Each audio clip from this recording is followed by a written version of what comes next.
Hey there, internet fam, remember TikTok, that app where everyone from your grandma to your goldfish seems to be busting a move?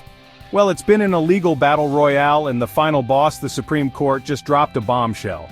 On January 10th, 2025, the court strongly hinted that it's about to slam the ban hammer on TikTok. Why? Because they're worried about our data ending up in the hands of the Chinese government. It's like letting your nosy neighbor borrow your diary, except your diary has your social security number, your deepest fears, and a video of you attempting the Wednesday dance after one too many coffees. This whole shebang started with a law creatively titled Protecting Americans from Foreign Adversary-Controlled Applications Act. Catchy, right? Basically, it aims to force ByteDance, TikTok's parent company based in China, to either sell TikTok to a non-Chinese company or face the music. A music playlist consisting solely of the ban hammer dropping sound effect on repeat. The ban is scheduled to go into effect on January 19, 2025, so we're all on the edge of our seats, refreshing the App Store every 5 seconds. Will TikTok survive, or will it go the way of the dodo bird and that one sock that disappears in the dryer? Stay tuned! Now let's talk about why the US government is suddenly so concerned about our TikTok habits. They claim that TikTok, with its 170 million monthly users in the US alone, is a potential goldmine of data for the Chinese government. Imagine a world where China knows exactly how many times you've rewatched that cat video. Don't worry, your secret's safe with us. The government argues that this data could be used for all sorts of nefarious purposes, from targeting individuals with propaganda to, and this is where it gets really juicy, even influencing elections. They're basically saying that TikTok is the digital equivalent of that friend who always knows how to push your buttons.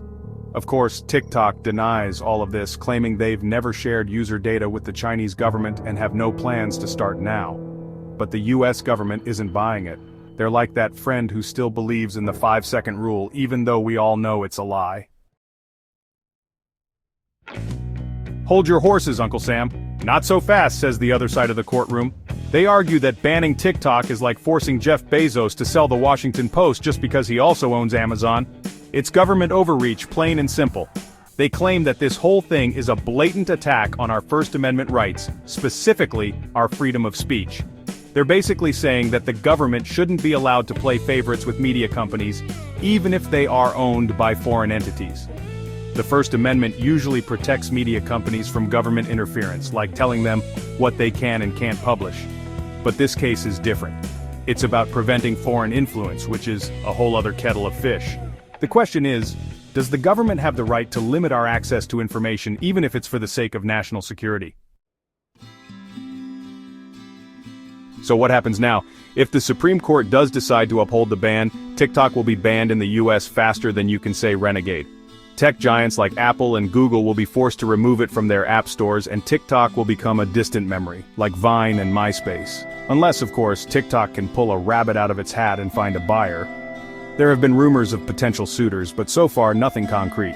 It's like trying to find a needle in a haystack, or a decent dating profile on Tinder. This case has huge implications for the future of the internet and free speech. It raises questions about the balance between national security and individual rights in the digital age. It's a brave new world out there, folks. And it looks like things are about to get a whole lot more complicated. So buckle up, Buttercup, because the TikTok saga is far from over.